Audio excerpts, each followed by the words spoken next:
My channel ఈరోజు ఏం జరగబోతుందో తెలుసుకుందామా? ఇంకా ఎపిసోడ్లోకి వెళ్ళిపోతే, చిన్నప్పుడు తనకు కాపాడింది తన ప్రాణదాత దీపే అన్న విషయాన్ని తెలుసుకున్న కార్తిక్ చాలా సంతోషపడిపోతాడు. దీప ఎందుకు ఈ విషయాన్ని నా దగ్గర దాచిపెట్టింది? నన్ను గుర్తుపట్టలేదా, లేకపోతే కావాలని ఈ విషయాన్ని దాచిపెట్టిందా అని కార్తిక్ ఆలోచిస్తూ, ఇక దీప, కార్తిక్ బాబు మీరు అనుకున్నట్టు రెస్టారెంట్ పెట్టి ఈ రెండు కుటుంబాలు ఒక్కటైన తర్వాత మీతో నేను ఒక విషయాన్ని చెప్తాను అని దీప అంటుంది కదా. ఇక కార్తిక్ ఆ విషయాన్ని గుర్తు తెచ్చుకొని, అంటే దీప కూడా నన్ను గుర్తు పెట్టుకుంది, నన్ను కాపాడింది దీప అన్న విషయం దీపకి తెలుసు. ఎలా అయినా సరే ఈ విషయాన్ని దీప నా దగ్గర దాచిపెట్టింది. కానీ ఈరోజు నాకు చాలా సంతోషంగా ఉంది. నేను వెతుకుతున్న నా ప్రాణదాత, నా స్నేహితురాలు, నేను ఎంతో అభిమానిస్తున్నా ఆ మనిషి నా భార్య దీపే అవటం నిజంగా నాకు చాలా సంతోషంగా ఉంది. ఇప్పుడే దీపని కలవాలి అనిపిస్తుంది. దీప దగ్గరికి వెళ్తాను అని చెప్పేసి ఇక కార్తిక్ వెయిట్ చేయడానికి నాకు ఉండాలనిపించట్లేదు అంటూ కార్తిక్ అయితే దీప దగ్గరికి బయలుదేరుతాడు. ఇక ఇంతలోకి జ్యోత్స్న అయితే ఇద్దరు రౌడీలనైతే ఒక ప్లేస్ దగ్గరికి తీసుకొస్తుంది. ఇక ఆ రౌడీలు, చెప్పండి మేడం ఏం చేయాలి? చెప్పింది బాగా గుర్తుంది కదా, ఇదిగోండి ఈ ఫోటోలో ఉన్న అమ్మాయి అలాగే తన పిల్లతో కలిసి ఇప్పుడు రోడ్డు మీద వస్తూ ఉంటుంది. నేను చెప్పినట్టు మీరు చేయండి. ఓకే మేడం అలాగే చేస్తాము అని చెప్పేసి అంటూ ఉంటారు. ఇక ఇంతలోకి అప్పుడే దీప అయితే శౌర్యని తీసుకొని రోడ్డు మీద వస్తూ ఉంటుంది. ఇక శౌర్య అయితే, అమ్మా నాన్నేంటి రాలేదు, నువ్వు మాత్రమే వచ్చావేంటి? కార్తిక్ బాబు ఇంట్లో పనుందని ఇంటికి వెళ్ళారు, అందుకే నేను వచ్చాను. నేను వస్తే నువ్వు నాతో రావా? చూడు శౌర్య, జ్యోత్స్న వస్తే తను కనిపించి లిఫ్ట్ ఇస్తానంటే కారు ఎక్కుదాం, ఆటోలో వద్దు, ఇలాంటి మాటలు మాట్లాడకు. అమ్మా జో మన ఫ్రెండే కదా, అలాగే జో మమ్మీ నాకు చాలా ఇష్టం కదా, అమ్మమ్మ చాలా మంచిది కదా. అవును, కానీ అలా ప్రతి ఒక్కసారి వాళ్ళని లిఫ్ట్ అడగడం కరెక్ట్ కాదు. అయినా అమ్మ మంచిగా చెప్తుంది కదా. సరే అమ్మా, ఇక నుంచి ఎప్పుడూ లిఫ్ట్ అడగను సరేనా అని అంటుంది. ఇక దీప అలాగే శౌర్య ఇద్దరు కూడా నడుచుకుంటూ వస్తారు. అప్పుడే ఆ రౌడీలు ఇక జ్యోత్స్నని వెనక నుంచి, ఏయ్ పదరా, త్వరగా తనని కారెక్కిచ్చు అని చెప్పేసి ముఖానికి ఏదో క్లాత్ అడ్డుపెట్టి జ్యోత్స్నని కిడ్నాప్ చేస్తున్నట్టు చేస్తారు. అది చూసిన శౌర్య అలాగే దీప ఇద్దరు కూడా షాక్ అయిపోతారు. ఇక వెంటనే దీప అయితే, ఏయ్ ఎవర్రా మీరు, ఎవరు? జ్యోత్స్న అంటూ పరిగెత్తుకుంటూ దీప అయితే ఇక అక్కడికి వెళ్తుంది. వెళ్ళేసరికి రౌడీలు బలవంతంగా జ్యోత్స్నని కిడ్నాప్ చేస్తున్నట్టు బిహేవ్ చేస్తారు. ఇక హెల్ప్ చేయి దీప, ప్లీజ్ దీప అని అంటూ ఉంటే దీప అయితే ఇక ఆ రౌడీల దగ్గరికి వెళ్ళి ఆ రౌడీల్ని కొడుతూ ఉంటుంది.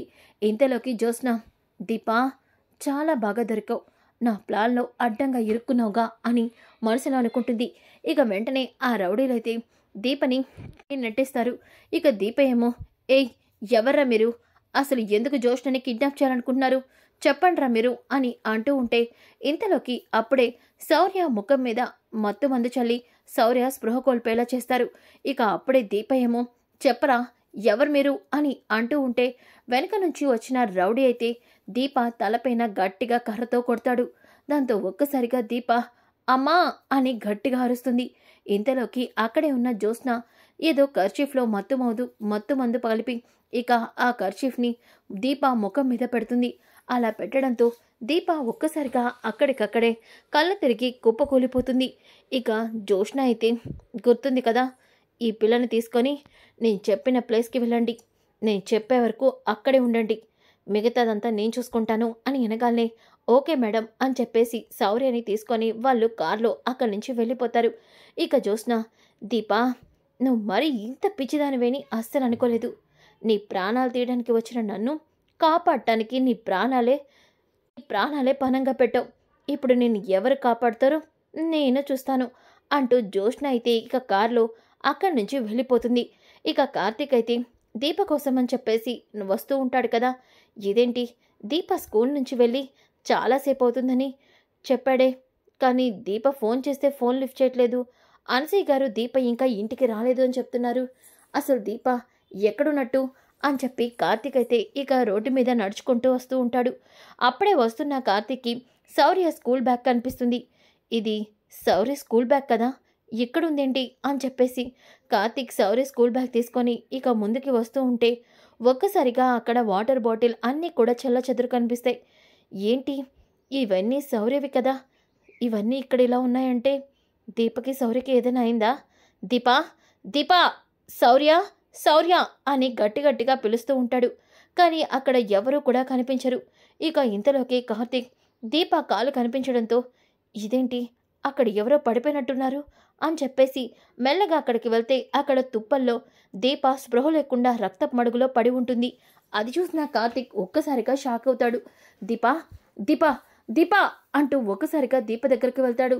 దీప స్పృహ లేకుండా ఉంటుంది. ఇక కార్తీక్ అది చూసి దీపా, దీపా, దీప ఏమైంది, దీప కళ్ళు తెరువు అని అంటూ ఉంటే ఒక్కసారిగా దీప తలకి అయిన గాయం, ఇక రక్తం కనిపిస్తుంది. దీపని ఎవరో కొట్టినట్టున్నారు. దీపా, దీపా, ఎవరైనా ఉన్నారా, హెల్ప్ మీ, హెల్ప్ మీ అని కార్తీక్ అయితే రోడ్డు పైన వస్తున్న ఆటోల్ని అలాగే కార్లని ఆపుతూ ఉంటే అప్పుడే దశరథ అటుగా కారులో వస్తాడు. ఒక్కసారిగా కార్తీక్ కారు ఆపమనడం చూసి దశరథ కారు దిగి కార్తీక్ ఏమైంది, ఎందుకలా ఉన్నావు, ఏం జరిగింది కార్తీక్? మావయ్య, దీప, దీప అని అనగానే దీపకేమైంది, దీపని ఎవరో కొట్టి శౌర్యని ఎత్తుకెళ్ళినట్టున్నారు. దీప చాలా ప్రమాదంలో ఉంది మావయ్య. అవునా, సరే దీపని కారెక్కిచ్చు, నేను హాస్పిటల్కి తీసుకెళ్తాను అని అనగానే కార్తీక్ దీప ఇద్దరు కూడా కారెక్కుతారు. ఇక కార్తీక్ అసలు దీపని ఎవరు కొట్టుంటారు, శౌర్యని ఎవరు తీసుకెళ్ళుంటారు అర్థం కావట్లేదే. దీప స్పృహలోకి వస్తేనే ఏ విషయమైనా తెలుస్తుంది. దీపకి ఏమై ఉంటుంది అని కార్తీక్ కంగారు పడుతూ ఉంటే ఇక దశరథ అయితే కార్తీక్ కంగారు పడమాకు, దీపకేమీ కాదు, అలాగే శౌర్యకి కూడా ఏమీ కాదు. నాకు తెలిసి దీప భర్త, మాజీ భర్త ఉన్నాడు కదా నరసింహ, వాడే దీపని కొట్టి శౌర్యని తీసుకెళ్ళుంటాడు. లేదు మావయ్య, వాడు జైల్లోనే ఉన్నాడు, వాడిలా చేసే అవకాశం లేదు అని చెప్పేసి అంటూ ఉంటే మరి దీపని చంపి దీపని కొట్టి శౌర్యని ఎత్తుకెళ్లాల్సిన అవసరం ఎవరికుంది అని అంటూ ఉంటాడు. ఇక ఇంతలోకి జోష్న అయితే మెల్లగా ఇంట్లోకైతే వచ్చేస్తుంది. అలా వచ్చేస్తున్నప్పుడు వెనక ఉన్న పూల కుండి పగిలిపోతుంది. అలాగే జోష్న మెల్లిగా అక్కడి నుంచి లోపలికైతే వచ్చేస్తుంది. వచ్చేసి బెడ్ మీద పడుకొని దీపా, ఏ రోజుతో నువ్వు నా చేతిలో అయిపోయావు. నీ కథకి ఎలా పునిస్టాప్ పెట్టాలి అనుకుంటే భలే పునిస్టాప్ పెట్టడానికి అవకాశం దొరికింది. ఇక శాశ్వతంగా నువ్వు భూమి మీద ఉండవు. నేను వేసిన ఈ ప్లాన్తో నీ పీడ వదిలిపోతుంది. బావ నా సొంతం అవుతాడు, అలాగే యావదాస్తి నా సొంతం అవుతుంది అని జోష్న అనుకుంటుంది. ఇంతలోకి అప్పుడే సుమిత్ర అయితే ఇంకా జోష్న రూమ్లోకి వస్తుంది. జోష్న, జోష్న అని అంటూ ఉంటే మమ్మీ అంటూ జోష్న ఇక ఇప్పుడు నాకు హెడేక్ తగ్గింది మమ్మీ, ఇప్పుడు నాకు బాగానే ఉంది. అవునా, రా, మీ తాతయ్య అలాగే మీ నానమ్మ టిఫిన్ చేయడం కోసం నీకోసం ఎదురు చూస్తున్నారు. అవునా, ఇప్పుడే వస్తున్నాను మమ్మీ అని చెప్పి జోష్న అయితే ఇక డైనింగ్ టేబుల్ దగ్గరికి వెళ్తుంది. జోష్న, బాగాలేదంటే కదా మమ్మీ, ఇప్పుడు ఎలా ఉంది? తాత, ఇప్పుడు నాకు బాగానే ఉంది. కానీ తాత, నేను నిన్న అందరి ముందు అలా మాట్లాడకుండా ఉండాల్సింది. నేను అలా మాట్లాడి మిమ్మల్ని అందరినీ చాలా హర్ట్ చేశాను. సారీ తాత, మమ్మీకి కూడా చెప్పాను ఉదయం. అమ్మ జోష్న, నువ్వు సంతోషంగా ఉండడమే మాకు కావాలి. నువ్వు మారితే అదే మాకు సంతోషం. దశరథేంటి ఇంకా ఇంటికి రాలేదు? ఏమో మావయ్య, ఇందాక ఫోన్ చేస్తే బయలుదేరాను అన్నారు. ఇప్పటి వరకు చాలా సమయం అయింది, ఇంకా రాలేదు. వచ్చేస్తూ ఉంటారులే అని చెప్పేసి పారిజాతం అంటుంది. ఇక దశరథ అయితే దీపని అలాగే కార్తీక్ని హాస్పిటల్కి అయితే తీసుకొస్తాడు. ఇక దీపని స్ట్రెచ్చర్ మీద పడుకోబెట్టి డాక్టర్ దగ్గరికి అయితే తీసుకెళ్తారు. ఇక డాక్టర్ అయితే దీపని చెకప్ చేస్తూ ఉంటాడు. ఇక దీప తల మీద ఎవరో బలంగా కొట్టారు, అందుకే దీప కోల్పోయింది, అలాగే తనకి మత్తు పౌడర్ని కూడా ఇచ్చారు అని డాక్టర్ అయితే బయటకు వచ్చి చెప్తాడు. ఆ మాట విన్న కార్తీక్ అలాగే దశరథ షాక్ అవుతారు. ఇక కార్తీక్, అదేంటి, దీపని ఎవరు బలంగా కొట్టుంటారు? అసలు కొట్టాల్సిన అవసరం ఎవరికి ఉంది? మత్తు మందు కూడా ఇచ్చారంటున్నారు. శౌర్య ఎక్కడికి వెళ్ళింది అని అనుకుంటూ ఉంటే ఇక దశరథ, ఆ రోజు దాసుని కూడా జోష్న కొట్టింది, ఇప్పుడు దీపని కూడా జోష్న ఏమైనా కొట్టుంటుందా? తనని చంపాలనుకుంది జోష్న అని దశరథ అనుకుంటూ ఉంటే అప్పుడే అక్కడున్న డాక్టర్ బయటకు వచ్చి తనది ఓ పాజిటివ్, ఆ బ్లడ్ దొరకడం చాలా కష్టం.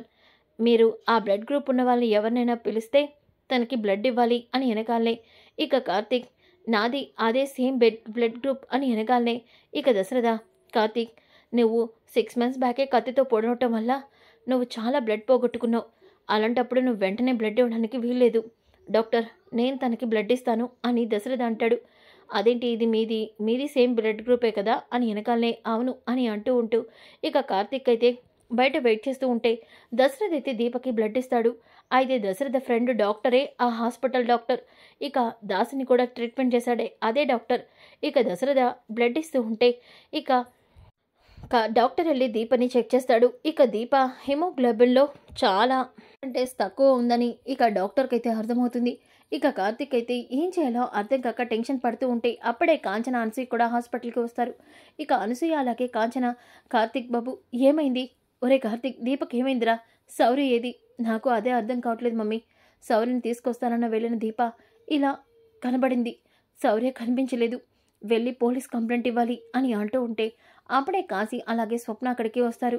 బావా, ఇంకా ఆలస్యం చేయదు, వెళ్ళి వెంటనే మనం పోలీస్ కంప్లైంట్ ఇద్దాం, అప్పుడే సౌర్య ఎక్కడుందో మనకి తెలుస్తుంది అని అనగానే ఇక కార్తీక్ అలాగే కాశీ ఇద్దరు కూడా పోలీస్ కంప్లైంట్ ఇవ్వడానికి వెళ్తారు. ఇంతలోకి దశరథ్ అయితే బ్లడ్ ఇచ్చి బయటకు వస్తాడు. ఇక కాంచన ఏడుస్తూ ఉంటే కాంచన ఏడవకు, దీపక్ ఏమీ కాదు అని అంటూ ఉంటే అప్పుడే డాక్టర్ వచ్చి తనకి ఏం పర్వాలేదు, కాసేపట్లో అమ్మాయికి స్పృహ వస్తుంది, టెన్షన్ పడాల్సిన అవసరం లేదు అని చెప్పి డాక్టర్ ఇక దశరథ్తో పాటు బయటికి వెళ్తాడు. ఇక దశరథ, అరే ఏం ప్రమాదం లేదు కదా? లేదురా, తన తలకి అయిన గాయం వెంటనే హాస్పిటల్ తీసుకురావటం వల్ల ప్రమాదం ఏమీ లేదు, కాసేపట్లో తను స్పృహలోకి వస్తుంది, కాకపోతే ఒక చిన్న ఏమైందిరా, ఏదైనా ప్రాబ్లమా? ఏం లేదులే, ఏదైనా ఉంటే నేను నీకు ఫోన్ చేసి చెప్తాను అని అనగానే ఇక దశరథ సరే నేను వెళ్ళొస్తాను అని చెప్పేసి దశరథ ఇక కారులో బయలుదేరుతూ ఈ పని ఎవరు చేస్తుంటారు, ఖచ్చితంగా దీప భర్త నరసింహ చేస్తుంటాడా అని మనసులో అనుకుంటూ ఉంటాడు. ఇక ఇంతలోకి దీప ఏమో ఒక్కసారిగా స్పృహలోకి వస్తుంది. అప్పుడే కార్తిక్ అలాగే కాశీ ఇక దీప స్పృహలోకి రావడంతో పరిగెత్తుకుంటూ లోపలికి వెళ్తారు. ఇక కాంచన అనసూయ కూడా వెళ్తారు. ఇక దీప ఏడుస్తూ కార్తిక్ బాబు, సౌర్య ఏది కార్తిక్ బాబు అని అనగానే సౌర్య ఎక్కడ ఉంది దీప? సౌర్య నాకు కనిపించలేదు, నువ్వు మాత్రమే నాకు కనిపించావు, ఏమైంది దీప? అసలేం జరిగింది? కార్తిక్ బాబు, సౌర్య నేను స్కూల్ నుంచి వస్తూ ఉంటే జోష్నని ఎవరో రౌడీలు కిడ్నాప్ చేస్తున్నారు, అప్పుడే నేను ఆ రౌడీల్ని జోష్న నుంచి కాపాడదామని జోష్నని కాపాడబోతూ ఉంటే వాళ్ళు నా తలపైన కొట్టారు, ఆ తర్వాత నాకేమైందో గుర్తులేదు, సౌర్య గురించి జోష్నకి తెలుసుంటుంది, జోష్నని అడుగుదాము అని అనగానే ఇక అప్పుడే కార్తీక్ సరే దీప నువ్వేం టెన్షన్ పడకు అని చెప్పేసి అంటూ ఇక కార్తీక్ అయితే జోష్నకి కాల్ చేస్తాడు. అప్పుడే జోష్న ఫోన్ తీసి బావా నువ్వు ఫోన్ చేస్తావని నాకు తెలుసు, కానీ అంత ఈజీగా నేను నీ ఫోన్ ఎలా లిఫ్ట్ చేస్తాననుకుంటున్నావు? చూస్తూ ఉండు, నీకు ఈరోజు నేను చుక్కలు చూపిస్తాను అని అనుకుంటూ ఉంటే కార్తీక్ జోష్న ఫోన్ లిఫ్ట్ చేయట్లేదు. కార్తీక్ బాబు, జోష్నకి ఆ రౌడీని గుర్తుపడితే సౌర్య ఎక్కడుందో తెలుస్తుంది, వెళ్దాం పదండి కార్తీక్ బాబు అంటూ ఉంటే దీప నువ్వు కాసేపు రెస్ట్ తీసుకో అని కార్తీక్ అంటాడు. కానీ దీప మాత్రం ఎవరి మాట వినకుండా జోష్న దగ్గరికి బయలుదేరుతుంది. ఇక కార్తీక్ కూడా జోష్న కోసం దీపతో పాటు బయలుదేరుతాడు. ఇక ఇంతలోకి దశరథ ఇంటికి వస్తాడు. సుమిత్ర ఏమైందండి అలా ఉన్నారు? ఒక పక్కన సుమిత్ర అడుగుతూ ఉంటే సుమిత్రతో దశరథ జరిగిందంత చెప్తాడు. ఆ మాట విన్న శివనారాయణ పారిజాతం షాక్ అయిపోతారు. ఏంటి, దీపకి ఎవరో తల మీద కొట్టారా? దీపని ఎవరు కొట్టుంటారు, ఏమై ఉంటుంది అని అనగానే ఇక పారిజాతం దీపని చంపాల్సిన కోపం పగ దాని మొగుడికి అలాగే దీనికి మాత్రమే ఉంటుంది, వాడు జైల్లో ఉన్నాడు, మరి జోష్న కూడా ఇంట్లోనే ఉంది కదా, మరి దీన్ని ఎవరు కొట్టుంటారు అని అనుకుంటూ ఉంటే ఇక శివనారాయణ దశరథ అయితే ఇప్పుడు దీపక్ ఎలా ఉంది? హాస్పిటల్లో జాయిన్ చేయించాం, కాసేపట్లో స్పృహ వస్తుందని చెప్పారు నాన్న, ప్రమాదం ఏమీ లేదన్నారు, కానీ సౌర్యని ఎవరు తీసుకెళ్లారో అర్థం కావట్లేదు. అవునా, మరి పోలీస్ కంప్లైంట్ ఇచ్చారా? కార్తీక్ కాశీ పోలీస్ కంప్లైంట్ ఇవ్వడానికి వెళ్ళారు, కానీ ఇదంతా ఎలా జరిగిందో అర్థం కావట్లేదు నాన్న అని దశరథ అంటూ ఉంటే ఇక శివనారాయణ ఏంటో చంటిదానికి ఇలా అవటం ఏంటి, చంటిది మొన్నే హాస్పిటల్ నుంచి బయటపడింది, ఇప్పుడేమో ఇలా అయింది అని అనుకుంటూ ఉంటారు. ఇంతలోకి అప్పుడే కార్తీక్ అలాగే దీప ఇక శివనారాయణ ఇంటికి వచ్చి జోష్న అని పిలుస్తూ ఉంటారు. ఇక శివనారాయణ నా మనవరాలను ఎందుకు పిలుస్తున్నారు? తాతయ్య ముందు నాకు జోష్నని పిలిపించండి ప్లీజ్ తాతయ్య గారు అని అంటూ ఉంటే ఇక దశరథ తానా ఒక నిమిషం ఆగండి, జోష్న అని వెనకాలనే జోష్న అప్పుడే తలనొప్పిగా ఉందని చెప్పి రెస్ట్ తీసుకుంటుంది కదా, ఇక రూమ్లోంచి నీరసంగా బయటికి వస్తుంది. ఇక జోష్నని చూసి దీప జోష్న నీకేం కాలేదు కదా, నీకు బాగానే ఉంది కదా? నాకేమవుతుంది దీపా, నేను బాగానే ఉన్నాను, నీకేంటి తలకి గాయం, ఏమైంది దీపా? జోష్న అదేంటి, నిన్ను రౌడీలు ఎత్తుకెళ్తూ ఉంటే అప్పుడే కదా నేను అక్కడికి వచ్చి ఆ రౌడీలతో నిన్ను గొడవ పడ్డాను. అప్పుడే కదా శౌర్య కనిపించకుండా పోయింది. శౌర్య ఎక్కడుందో ఎవరు తీసుకెళ్లారో నీకేనా తెలుసా? చెప్పు జ్యోత్స్న అని అనగానే ఒక్కసారిగా జ్యోత్స్న, దీపా ఏం మాట్లాడుతున్నావు నువ్వు? అసలు నీ తలకి ఎలా దెబ్బ తగిలిందో కూడా నాకు తెలీదు. అలాంటిది నేను నన్ను సేవ్ చేయడం ఏంటి, శౌర్యని ఎత్తుకెళ్ళడం ఏంటి, ఇప్పుడు ఇంటికొచ్చి నాకు ఎలా ఉందని అడుగుతున్నావేంటి? నువ్వేం మాట్లాడుతున్నా నాకు అర్థం కావట్లేదు అని అనగానే, జ్యోత్స్న అబద్ధాలు చెప్ప మాకు. నిన్ను రౌడీలు కిడ్నాప్ చేస్తుంటేనే కదా నేను శౌర్యని స్కూల్ నుంచి తీసుకొస్తుంటే నేను కాపాడాను. మరి ఇప్పుడెందుకు ఇలా చెప్తున్నావు? ఇదేంటి ఇలా మాట్లాడుతుంది? మమ్మీ, ఉదయం నుంచి నాకు హెడేక్గా ఉందని ఇంట్లోనే ఉన్నాను కదా, మరి దీపేంటి ఇలా పిచ్చి పిచ్చిగా మాట్లాడుతుంది? నాకేం అర్థం కావట్లేదు అని అనగానే ఇక కార్తీక్, జ్యోత్స్న ఇవి అబద్ధాలు చెప్పే టైం కాదు. కార్తీక్, ఒక్కసారి నేను చెప్పేది వినండి. దీపా, నువ్వు ఎవరిని చూసి ఎవరని పొరపాటు పడ్డావో? జ్యోత్స్న ఉదయం నుంచి ఇంట్లోనే ఉంది. జ్యోత్స్నకి తలనొప్పిగా ఉందని నేనే నా రూమ్లో తనని రెస్ట్ తీసుకోమని చెప్పాను. ఇప్పుడు కూడా జ్యోత్స్న తన రూమ్లోంచే వస్తుంది. అయినా దీప ఎందుకు ఇలా చెప్తుంది? దీప ఎవరిని చూసే ఎవరినో చూసి పోరబడి ఉంటుంది అని అనగానే ఇక జ్యోత్స్న, బాగుంది దీపా, నీకు దెబ్బగా తగిలింది, శౌర్యని ఎవరో ఎత్తుకెళ్లారు అంటే జాలి పడుతుంటే నువ్వు మొత్తం నా మీద చెప్తున్నావా అని అనగానే ఇక పారిజాతం, ఖచ్చితంగా ఇది నీ మీద బురద చల్లడానికి ఇదంతా చేస్తుంది. దీని మొగుడో లేదంటే దీని తరపున ఎవరో ఇదంతా చేసుంటారు. దానికి నిన్ను బానిసం చేయాలని చూస్తుంది ఈ దీప.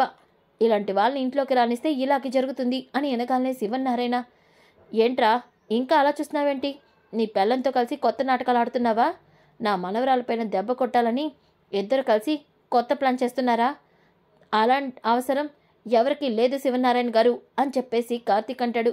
లేనప్పుడు ఇక్కడెందుకురా, మర్యాదగా బయటకు వెళ్ళండి అని అంటూ ఉంటే ఇక దీప, జ్యోత్స్న నన్ను మోసం చేయాలని చూడొద్దు. నాకు తెలుసు నువ్వే అదని. నా కూతురు శౌర్యకి ఏమైనా అయితే నిన్ను ప్రాణాలతో వదిలిపెట్టను, గుర్తుపెట్టుకో అని చెప్పి దీప ఏడుస్తూ ఉంటే ఇక కార్తీక్ దీపాన్ని తీసుకొని బయటకు వస్తాడు. కార్తీక్ బాబు, నేను చెప్తుంది నిజం. నన్ను కొట్టింది, నేను రౌడీల నుంచి కాపాడింది జ్యోత్స్ననే. అప్పుడే శౌర్య కనిపించకుండా పోయింది. కానీ జ్యోత్స్న ఎందుకు అలా మాట్లాడుతుందో అర్థం కావట్లేదు. ఇదంతా చూస్తుంటే ఖచ్చితంగా జ్యోత్స్న ఇదంతా చేసినట్టు అనిపిస్తుంది. దీపా, గుర్తు తెచ్చుకో, నువ్వు చూసింది జ్యోత్స్ననేనా? కార్తీక్ బాబు, నేను చెప్పేది 100% నిజం. ఇది జ్యోత్స్నే, శౌర్యని జ్యోత్స్నే తీసుకెళ్ళుంటుంది. జ్యోత్స్న ఏం చేసిందో ఏంటో శౌర్యని తలుచుకుంటే నాకు భయంగా ఉంది. శౌర్యకి ఏమైనా అవుతుందేమోనని భయం వేస్తుంది కార్తీక్ బాబు అని ఏడుస్తూ ఉంటే ఇక జ్యోత్స్న, మమ్మీ నాకు బాగా హెడేక్గా ఉంది, కాఫీ తీసుకురా మమ్మీ అంటూ జ్యోత్స్న ఇక రూమ్లోకి వెళ్తుంది. దశరథ ఇంకా దీప ఇంత కాన్ఫిడెంట్గా జ్యోత్స్న అని చెప్తుంది. జ్యోత్స్న వాలకం చూస్తుంటే కూడా నాకెందుకో అనుమానంగా ఉంది.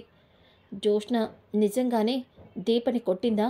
దాసుని కొట్టినట్టే దీపని కూడా కొట్టాలనుకుంటుందా? ఏమై ఉంటుంది అని ఆలోచిస్తూ ఉంటాడు. అప్పుడే దశరథకి తన ఫ్రెండ్ డాక్టర్ కాల్ చేస్తాడు. హలో, చెప్పరా, ఏంటి ఫోన్ చేసావు? అది కాదురా, ఉదయం నువ్వు తలకి దెబ్బ తగిలిన ఆ అమ్మాయిని హాస్పిటల్కి తీసుకొచ్చావు కదా, ఆ అమ్మాయి ఏమైంది? తను ఇప్పుడే ఇంటికి కూడా వచ్చింది. అవునా? అరే, ఆ అమ్మాయి బ్లడ్ శాంపిల్స్ నీ శాంపిల్స్ చెక్ చేశాను. మీ ఇద్దరిది సేమ్ బ్లడ్ గ్రూపు. అలాగే తను నీ కూతుర్రా? ఏం మాట్లాడుతున్నావురా నువ్వు? అవునరా, నాకెందుకనో తనని బ్లడ్ సెల్స్ నీ బ్లడ్ సెల్స్ సేమ్ ఉన్నాయి.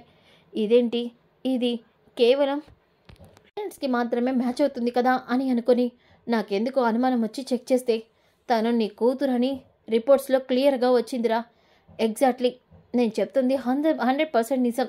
తను నీ కూతురు అని అనగానే ఒక్కసారిగా దశరథ షాక్ అవుతాడు.